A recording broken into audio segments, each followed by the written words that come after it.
All right. What is the link for this? Let me see. Testing, testing, testing.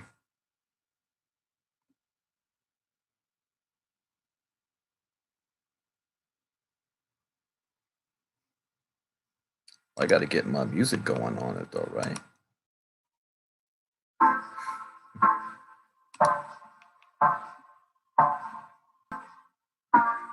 All right, let's put this in here.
I don't know the direct link to this channel.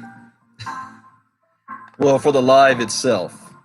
So I don't know. We'll see how this goes. I don't even know if I'm coming through clear, but Facebook wants to act silly today. Or is it just me? I hear that Eric Worre is having no problem doing his live, but everybody else can't do theirs. So is it just what, a crypto thing? So we'll see. So we got on crypto art. What's happening? Bouger, Mafus, Bridget, TC Dixon, Lashana. I don't like this camera being on, y'all. I'm trying to relax. I had to go put on a shirt and put on some clothes. Yeah, it's because I'm using my laptop. Next time I'll try it from my phone. Maybe that'll have a better clear, but I don't want the camera on anyway. How you guys doing today? Sunday morning for me.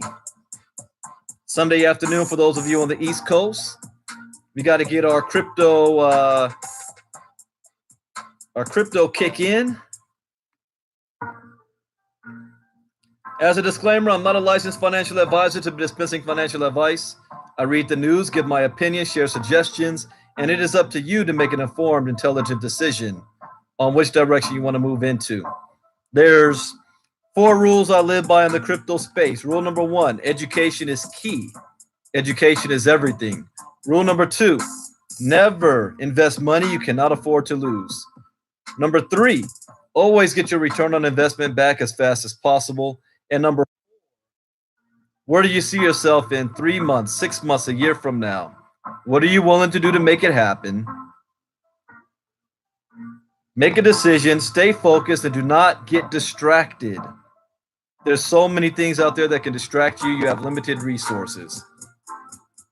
Now, this is not going to guarantee you success, but it will at least minimize your risk. And that, ladies and gentlemen, is the most that we can ask for. All right, so let's go ahead and get started. A couple of articles up I want to cover. The first is from the U.S. Can I type something in this chat box? Let's see. I can paste this link. Yeah, okay, yeah, this is a link. There are ways. I got to get with my boy. There are ways that I can do this on YouTube and share screen at the same time. I've got Wirecast and others. I just never took the time to learn how to do it. Plus, I didn't like having the camera on anyway, so I didn't care. But if Facebook keeps acting a fool, then that's what I'm going to do. I'll just start doing all of my crypto talks through YouTube and figure out how to screen share at the same time and keep it moving. It's not going to stop us. Facebook wants to act stupid with it. So let's talk about this article here. U.S. lawmakers say IRS too focused on enforcement should provide clarity for crypto taxation. U.S. lawmakers have called on the Internal Revenue Service, IRS, to issue clarified and comprehensive crypto taxation guidance in an open letter submitted yesterday, September 9th. The letter was sent to acting IRS Commissioner David Carter by Congress members David Schweikert, Darren LaHood, and Brad Winstrup, Kevin Brady, and Lynn Jenkins from the Committee on Ways and Means. It opens by calling attention to a prior letter by the representatives in May of last year, which had already questioned the agency's lack of a comprehensive crypto taxation strategy. Since then, lawmakers claim the IRS has continued to expand its enforcement activities, but without issuing any further guidance for taxpayers. The representatives deemed that the IRS has had more than adequate time to work through the complexities after its preliminary rules were issued 4 years ago. These indicated that crypto would be treated as property for tax purposes in the US and were issued in March 2014. The lawmakers note that in September 2016, the Treasury Inspector General for Tax Administration had reported that the IRS crypto tax strategy was incomplete and had already called for updated guidance at the time, further noting that other associations have since called on the agency to provide additional clarity for taxpayers. However, the lawmakers consider that, despite the issuance of only preliminary guidance on this issue back in March 2014, the IRS has made enforcement of this guidance a priority, undertaking robust enforcement actions on a number of fronts. As an example of the IRS robust enforcement actions to date, the lawmakers draw attention to the agency's decision to summon records from American users of crypto exchange and wallet service providers Coinbase in July 2017, which has since been a protracted legal battle set in. The lawmakers argue that while the IRS has proactively continued to remind taxpayers of the penalties for noncompliance with its guidance, you got that right, its failure to introduce a more robust taxation framework severely hinders taxpayers' ability to meet their obligations. I agree with that. The letter closes by stating that the representatives will be asking the Government Accountability Office to undertake an audit on this matter. As previously reported, data released ahead of the close of the preceding tax year suggested that just 0.04% of tax filers were reporting capital gains from crypto investments to the IRS. You guys see that? 0.04% of you guys out there paying your taxes, 0.04% is reporting your taxes. That's not good. I say, especially since I'm being recorded, pay your taxes, report your income, because they will come back on you in the future.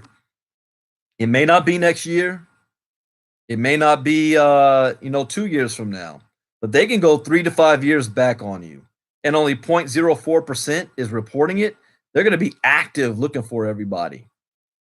So report. I'm not saying I'm not a licensed advisor, so I can't tell you report everything. All I'm saying is report something. Let them know that you got something, especially if you're pulling money out and putting it in your bank account. They know you got money coming in from somewhere and you're not reporting it.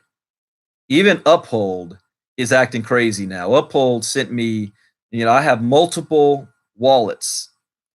Well, one of them was with Uphold, and they sent me how do they term it? We need more information, KYC, on you. And it basically stated because of the amount of money I had flowing through there, they want to know where that money came from. So they said they want to know all my deposits from December, January, and February.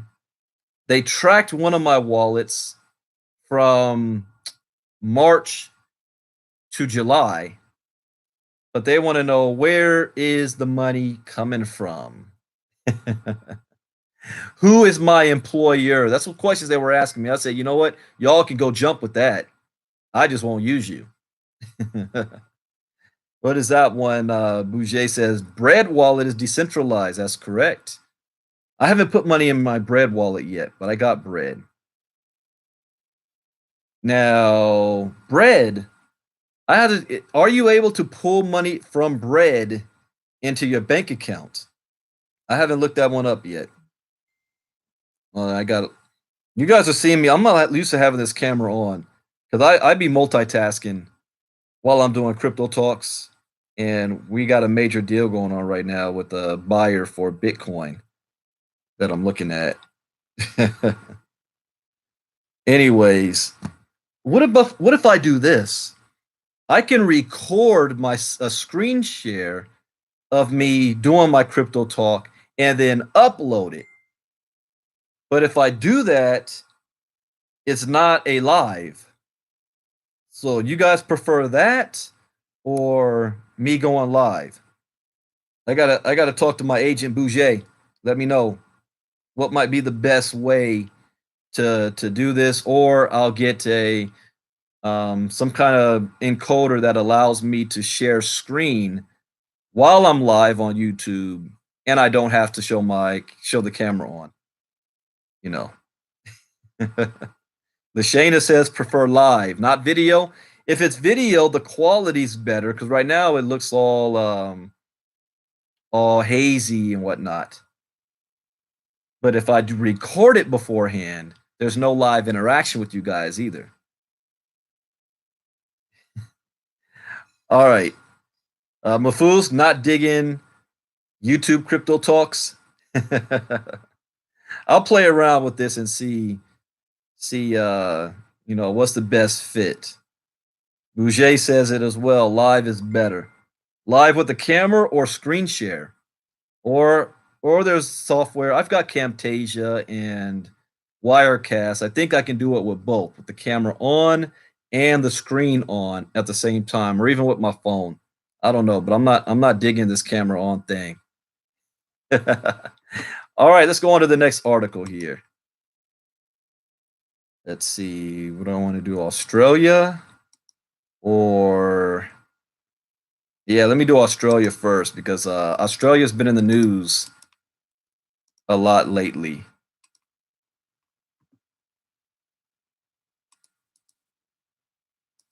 All right. I've been recording a lot about Australia if you've been paying attention. Some of you made a whole lot of money off of that when I announced about IBM and Apple Computer, Bill Gates also with Ripple and Ethereum in Australia. Their entire first, you know what, here's what I remember. The first time I remember doing a talk on Australia, they had implemented a crypto education series in their elementary school, free of charge for all their elementary school kids. And they were encouraging them to create their own blockchain and their own crypto coin. This is elementary school kids in Australia. The next thing I reported on it, Australia started to experiment with doing certain vendors accepting crypto as payments. The next thing they did was they now allowed all Australians to pay all their bills in crypto. All bills in crypto. Then the last thing is that they said that IBM, JP Morgan Chase came in and they're using Ripple and they're using the Ethereum blockchain to put the entire financial network in Australia and government on the blockchain. So Australia is leading the way as far as Western nations on this. Now we've got this article. Now listen to this. I'm going to read it. Australia's first dollar-backed crypto stablecoin to be launched in 2019. Now, who do you think is taking the lead here? The United States or freaking Australia? Just like has already happened with the US dollar and the euro. Among others, Australia is about to get its first Aussie-backed stablecoin. This will be made possible by a partnership between BitTrade, one of the oldest cryptocurrency exchanges in Australia, and blockchain employment platform Imparta. The two firms will collaborate in designing and launching the stablecoin, which is expected to be launched next year. So this is next year. So when we talk about the Tether is US backed, meaning US dollar backed, dollar for dollar. The euro now has its own stable coin, and now Australia's coming out with theirs. So if I look at coin market cap right now, let me pull that up. And I think I talked about this last night. The market seems to be right now, scroll down. Yeah, I got to figure out how to do screen share so you guys can see what I see.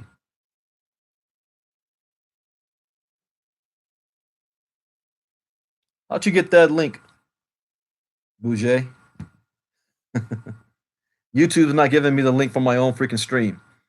All right. Let's see. The whole market's got green almost. Bitcoin is kind of flat. But everybody else is green. Let me see, what is Tether doing? Tether's in the red, so there you go. Stellar is up 21%. Didn't I tell you guys about Stellar Lumens? IBM, I just said that a couple of days ago. So had you bought some Stellar 2 days ago, you're up 21% on your money. So I'm long-term on Stellar. Why? IBM is backing them up. Bitcoin Diamond is up 11%. But anyways, Tether is in the red. So whenever the market goes up, Tether's in the red. When the market's going down, Tether's in the green. Because people are using it like gold. It's a stable coin. So Australia is coming out with their own as well. So it's going to be made possible, a partnership between BitTrade. You might want to write that one down for those of you that like to invest in companies. It's one of the oldest cryptocurrency exchanges in Australia, and blockchain employment platform Imparta. That's the one right there. Imparta, when you want to write that down. The two firms will collaborate in designing and launching the stablecoin, which is expected to be launched next year. According to the managing director of BitTrade, Jonathan Miller, the AUD-backed stablecoin will fill a gap that exists in the market, as it will act as a buffer against the wild fluctuations associated with cryptocurrencies. Stablecoins solve one of the principal issues that may drive investors seeking steady returns and merchants that currently accept traditional currency away from digital currencies. Volatility, wrote Miller in a statement. We believe that stablecoins will boost trust, accelerate widespread adoption, and could function as the backbone of the blockchain-based financial applications, especially here in Australia, given the favorable regulatory environment. Prototype phase. The two firms are currently working on a prototype, which will be completed in a period of a little over a month. So this is going to happen in a month. So you want to look up Imparta and see if there's any way that you might be able to invest with them, or they may have their own coin or what. So this is going to be important in the future, especially you got some time. You got a whole month. So Imparta also revealed in a Medium blog post that the stablecoin's initial treasury will be located in the continent come country. I don't know what that means. The first treasury will be based in Australia to support the first partner platforms, BitTrade and Imparta Payments, and deliver the first Australian dollar-backed stablecoin, wrote Imparta. Okay, now as these stablecoins start coming out, and you guys might think this is good, there's also a flip side to this. The flip is, what if the governments decide to use the stablecoin as the new Fed coin? Now, Tether is not controlled by the government, but the Fed coin will be a stable coin. Or what if the Australian government uses this coin as their stable coin, as their Aussie coin? You know, this article so far I haven't read. It tells me what they're going to call this coin, but it looks to be private. So you're going to see every country start to do this. So according to Aichin Green, stablecoins, which are fully collateralized, involve a great deal of expense for the issuing firm, since every unit of the stablecoin has to be backed by an equivalent of the asset that it's pegged to. So example, Tether right now has a little over $2 billion. That means the company of Tether has $2 billion worth of cash in a bank account. And all the coins out there representing Tether is backed by the $2 billion coins. The Fed coin, when the government comes out with that, we're not talking about trillions of dollars that they're going to say is backing the Fed coin. This is going to be interesting. Despite these arguments, it is highly unlikely that the AUD-backed stablecoin by BitTrade and Imparta will be the last crypto world will ever hear of. That's correct. This is a domino effect. Tether, Europa, whatever they call that, Euro coin. Now the AUD stable coin. Russia's going to have their own. Brexit in Britain, the pound is going to have their own. The yen is going to have their own. The naira, every country is going to have their own version of this. But what to really watch out for is when the government starts to come out with their version of it as well. All right. Let me look at you guys have been, only problem with this, I can't read the chats while I'm reading the articles. Let's see, what are you guys talking about? Anything new? Let's see. Stellar, yep. BitTrade, no, that wasn't BitTrade. Was that BitTrade for Australia? Australia stablecoin. Who are they partnering up with? Imparta and what type of Imparta? What did I miss that? It's the Australian exchange. It's in this article somewhere. Yeah, BitTrade. That's Australia's oldest exchange. All right, and the last article up, and this is one you definitely want to pay attention to. I've been talking about this for years. When I was in e-commerce from 2013 to 2016, I said that the world is preparing for the next financial collapse. And it's going to be bigger than the Great Depression. It's going to be bigger than 2008. And it's not a matter of if, it's a matter of when. Getting into crypto allows me to prepare myself and my family for this crash so that I don't have to rely on the government. Because the government's not going to bail out people like it did in 2008. Oh, I'm sorry. The government didn't bail people out. They bailed out businesses, banks, using our money. They got bailed out using our money. But we didn't get bailed out. We lost our homes, 401k, savings, all that stuff. All right, so what is this new article talking about? Next crash will be worse than the Great Depression. And as I read this, I want you to ask yourself this question. What are you personally doing right now to prepare for this? What are you doing right now? The national debt is $21 trillion. Do you know, for the U.S. to pay this off, every family in America owes $267,000 to pay off the national debt. You got $267,000 lying around to kick in your share of that? $267,000 per family in America. So 10 years ago, it was too easy credit that brought financial markets to their knees. Today, it could be a global debt. The global debt is $247 trillion. Good Lord. That causes the next crash. After a decade of escalating U.S. household debt, brought on by low wages and the national debt more than doubling over the same time frame to $21 trillion. Debt could soon put the brakes on this economic recovery, analysts warn.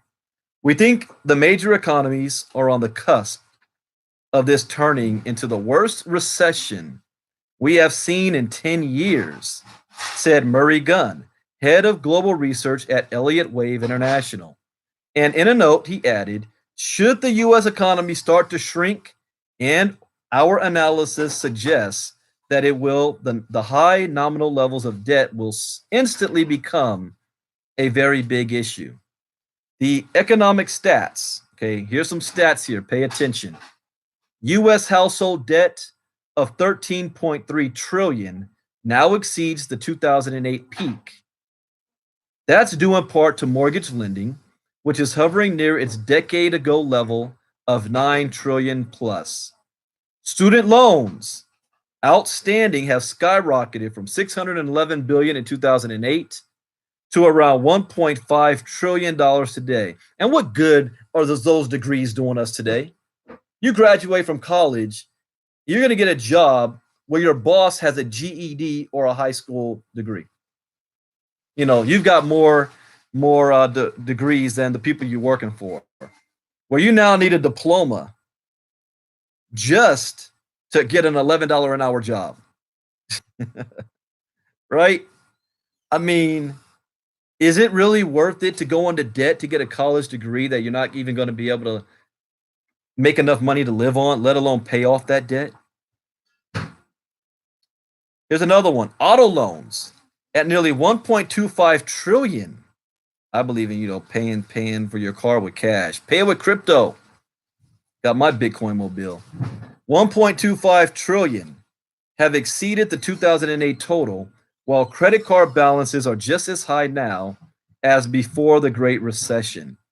Meanwhile, global debt, a result of central bankers flooding economies with cheap money to lift them out of the funk, is now 247 trillion, up from 177 trillion in 2008.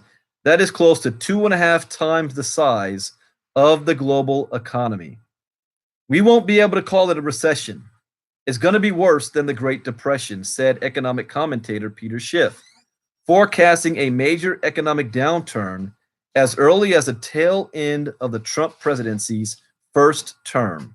The U.S. economy is in so much worse shape than it was a decade ago. I want you to let that sink in for a second.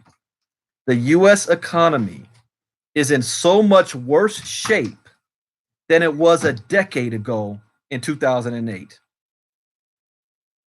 Don't believe the news. The news got you guys gassed up thinking that the U.S. economy is in the best shape it's ever been.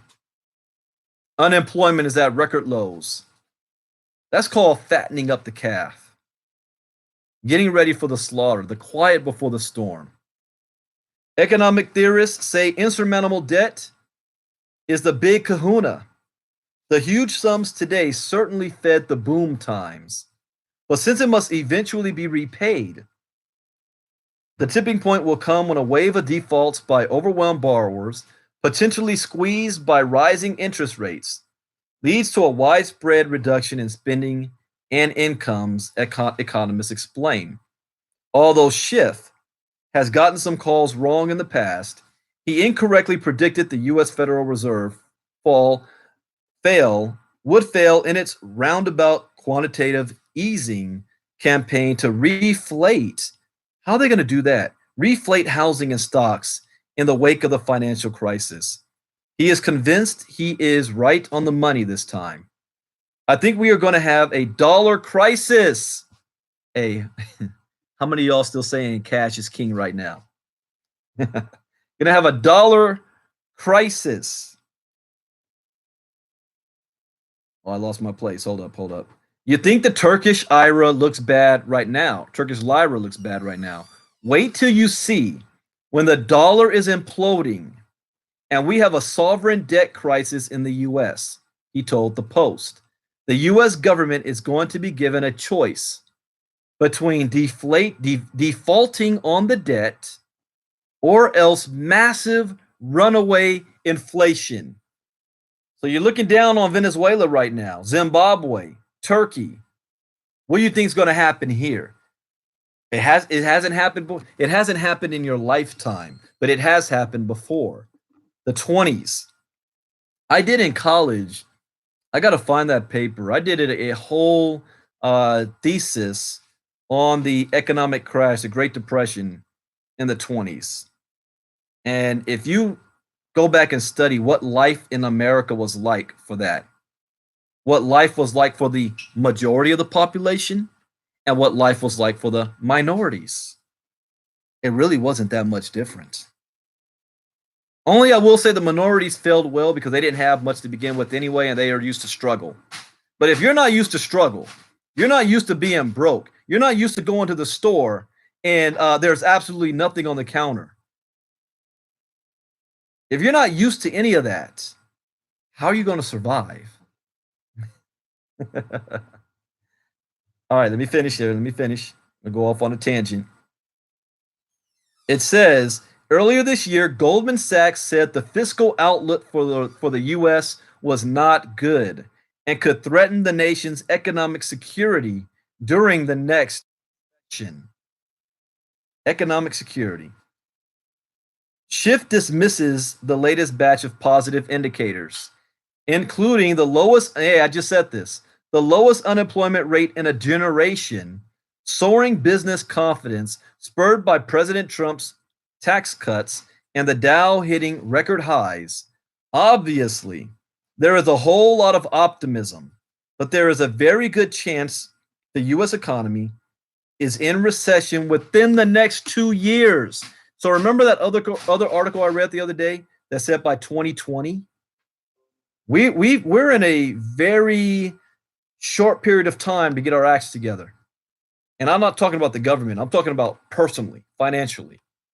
This is already the second longest economic expansion in history, Schiff said, adding that recent dips in new housing starts and auto sales may be red flags. Okay, so the moment you start seeing dips in the housing and you start seeing auto sales start to drop, this is a signal.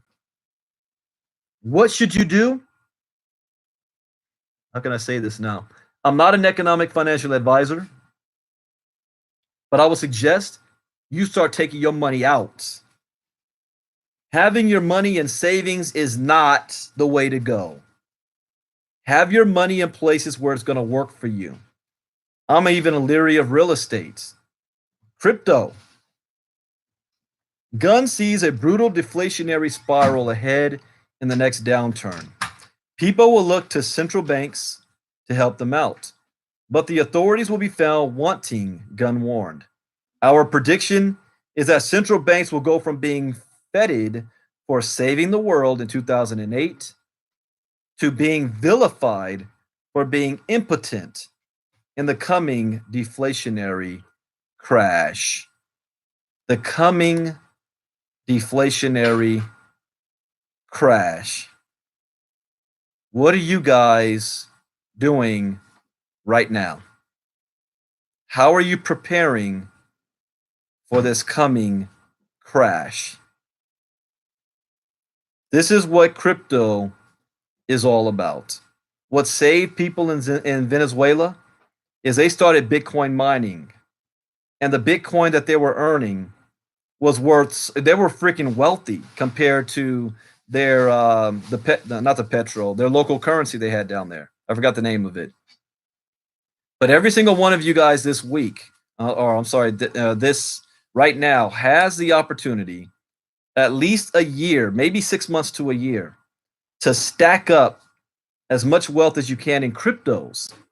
Don't put all of it into your US bank account. And when the crash comes, your wealth won't be impacted. The crash is going to have nothing to do with Bitcoin or crypto. So your crypto portfolio is the value is going to remain the same, but the US dollar is going to go chew down. So you don't lose your wealth. Let me get that in layman's terms. Let's say you have $200,000 in the bank right now. When the crash happens, that $200,000 may only be worth $20,000. But let's say you have $200,000 worth of crypto money in your crypto, and the crash happens. You still have $200,000 worth. not in US dollars, but in wealth. You understand what I'm saying here? All right, so that is it for Crypto Talk. I think, since Facebook screwed up, there ain't no going back. So I might just do all my Crypto Talks now straight through YouTube. And I got to do some research, and anybody that knows how to do streaming with showing your screen and camera on YouTube at the same time, let me know what software, and I'll look into doing that, and I'll start doing it. I'll just give out a link and say, I'm about to do a Crypto Talk YouTube, and I don't know if you guys get alerts. So if I go live on YouTube, how are you going to know? Unless maybe I think you get alerts on email or something. So I don't know if there's something where it's a YouTube alert, but we'll see. Mafoosh, you want me to do a Zoom Crypto Talk? I don't know about that one. I don't know. I can reach more people using YouTube. Zoom, you got to be invited. YouTube, I've got thousands of people on my YouTube channel following me. All right, everybody. I hope you learned something new. As always, that's the point. See you next time. Maybe I'll do another YouTube live tonight for late night Crypto Talk. All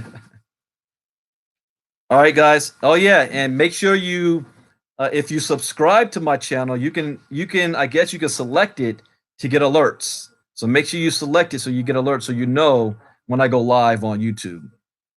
All right, everybody. Bitcoin Brandon out. Bye bye.